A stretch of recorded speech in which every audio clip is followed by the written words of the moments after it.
With Truman and Johnson and Milano gone, you lost 181 tackles, I believe it is. Just talk about trying to fill those gaps this year and keep the run, at least the run-stopping game consistent. Yeah. Well, first of all, maybe what I'll do is just give you a brief overview of everything, and then I'll come right back to that. Last year, the highlight was those last 3 games, and the bowl win was terrific. And that one thing that never, ever, ever stopped was the great effort by our entire team. That North Carolina State win with Cam Moore making that really huge play in the end zone, and then it just kept building and building, and it was right straight through, as Coach Adazio has said, right straight through to now. And we lose some really good players. We've got a lot of good players coming back, and we've got some, and we'll mention some that have been here. But there's going to be some surprises and some really, you can see it develop on the field. But inside, you've got Ray Smith and you've got Harold Landry, coming back for his senior year, and Wyatt Ray. Zach Allen has had 4 great practices in a row, and he had a great spring. So, and we're developing some depth there as well. So, we're just really excited to watch these guys develop. And if you're going to develop as a defensive lineman, there is no one in the country, in the entire country, and since the United States most of the time plays football, then I'll say the world, and just in case there's other places in the universe that can develop talent like Coach Paul Pasqualoni. This is my 5th year with this guy. He's an amazing coach. And to watch how he works with his players and develops his players, and the respect that he has for them and the respect that they return to him is pretty terrific. He has coached some great pass rushers in his pro career, and he's doing a tremendous job, I think, with all of the guys that I mentioned, both the inside and the outside guys. I know what he's teaching because he taught me these things when I was at Miami with him, and he was the defensive coordinator there. So, I mean, it's been fun to watch everybody develop, and I'm just going to tell you that I've done this for 40-some-odd years. I don't want to say 46 because then you'll think that I'm a little older. But we got Peter Cronin back there, so he's older than I am. Yeah. So anyway, but anyway, just so you know, I'm telling you, I've been around no one with the intensity and the desire for their players to improve like I have Anthony Campanelli. Gosh, you watch that guy, works them, and the players love it. And you're going to miss somebody, but Isaac has done great. I already mentioned Cam and Mehdi and Taj Torres has really had a great spring, and he's had 4 great practices so far. Will, Lucas, I mean, you name all of them, and they're all working extremely hard, not just on the football field, but in the meeting room as well, and on they've just had and it's on display every day, so we're really, really excited. And the guys that I coach, Connor Strahan, I can say this with surety, he's in the best shape of his life. The guy is just terrific, and he's leading very well. And you got Ty Schwab as well, and Kevin Blitz is doing a terrific job out there. So, I mean, I'll go through the whole roster, and I'm just going to tell you that these characters are just working just as hard as they can. It's terrific to watch. Did that answer your question? Long answer? All right, good. All right. Barry, do you have a question, Barry? No? Coach, a little bit about the cohesion between the linebackers and the defensive line. How important is it for them to play off one another in the scheme that you run? Huge. And this is exactly what we tell the linebackers, just so you know. Anytime I've coached any linebackers at all, the defensive line never makes a mistake. They never make a mistake. They're 4 yards in front of us.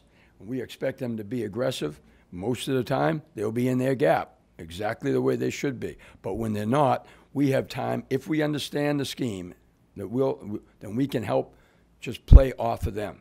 So when you talk about the cohesion, not just on the field, but let me tell you what, these guys here, they talk football all the time.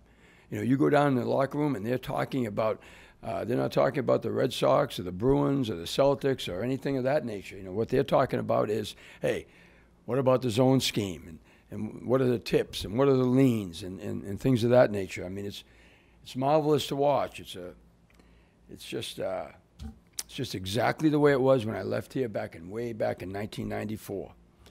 Tremendous young men, highly motivated in every phase of their life, football, academics, socially, you know, and then taking advantage of all their opportunities, not just here, but also with each other. Yeah. It's just really it's a fun group to be around. Did that answer is that okay? All right, yeah. So what I'm saying is they have to be best friends, but also secondary has to know what the linebackers are doing. So that closeness helps in all phases of the game. Yep, good question. Yep, good question. Coach, how are you? Tom Lydon from Boston 25 News. Yep. My question's about taking you back in time to the day you learned that Harold was going to come back. Right. And how much that affected you and how that affects the program. Well, I get a little emotional when I think of that. And I just want you to know that in a lot of instances, probably most ever, that a young man would seize the opportunity because he did have a good draft grade and to leave. And why he didn't, I think, is why Boston College is a very special place. He wanted to graduate from here, but he loved his teammates. And he didn't want to leave them with one more year left. And then the other thing, too, is I honestly believe that he felt he got a lot better with Coach Pasqualoni, and then now another year with Coach P. You just don't know what's happened. But there's a special bond here, you know, and you know, it's hard to describe unless you've gone to school here, but there's like-mindedness, you know, when you walk around here, you know, everybody's focused on getting a great education, and they're focused on real good, clean living so that they can progress in their lives, not just socially, but with faith and with all the extracurricular, you know. And there's a great support system. Every time you walk into a classroom, they're your classmates, and there's a special respect there that everybody has for each other. I mean, it's really wonderful. It's a great environment to be in if you're an athlete here. It's what I felt back in 1994. It's still here. So it's the school and it's the environment and it's the way it's run. Integrity and honor have a lot to do with that. And you feel it every day. And guys don't want to leave it. And I believe that was, you know, one of the reasons. But I'll tell you what, I was fired up. I still have my Twitter message and tweeted me back. I mean, it was just great. It was just really, really, really fun. Yeah, I know how to use Twitter. I know that smile. Okay.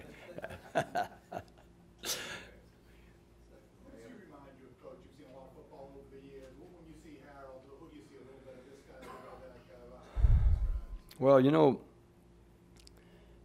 I'd like to probably say Jason Taylor. You know, he's a guy that can get off the football. He uses his hands well. But, you know, the one thing that Harold has developed very well, and I think that Coach Pasqualoni will tell you this, is a great understanding of how to study film, you know, and how to practice, and the intensity of it, and the environment and the awareness. Okay, now, hey, I might be lined up on this end, but what's the split of the wide receiver, and what's the backfield set? You know, we say down and distance all the time, 1st and 10. You guys are sitting up in the press box with me, all right? And we say, oh, yeah, it's 1st and 10. You get on the field, you run, you hit, you get a little bit hurt and all. You got to have awareness. Is it 2nd and 1, 3rd and 5? Those escape guys. You got to have great focus there, you know. And I'll tell you, the guy, Jason Taylor, had a long reach. I coached him. You know, Coach Pasqualoni was the defensive coordinator, and I coached the rush ends on the outside and the linebackers. And you know, he's that type of guy. And you know what? Jason Taylor was also the NFL Man of the Year, I think, like 3 or 4 times, maybe 5.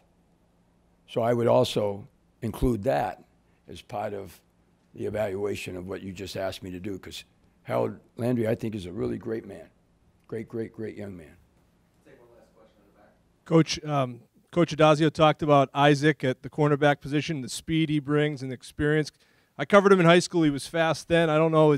Could you talk about his speed and his experience and what he brings to the outside of the defense? Isaac Iadam? Yes. Yeah, oh, yeah, yeah. Let me tell you this. This guy has developed, all right? Isaac has developed so greatly here under Anthony that, I mean, today it was amazing. Yesterday, every day, this young man has an amazing athletic play. And the reason he has an amazing athletic play is because he's in great position to be able to make it.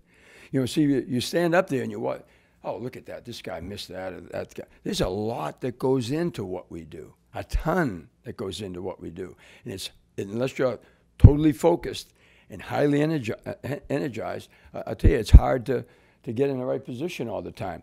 Because the other guys, they're getting coached too. They're good players too. They have scholarships too. You know, so, and Isaac has just hit a different level of preparation. And I guess we call it maybe maturity, but in order to have that maturity, you've got to have some great focus and understanding, and you got to want to do that. And you got to want to do that all the time. So, I mean, you know, we're really excited about how he's playing.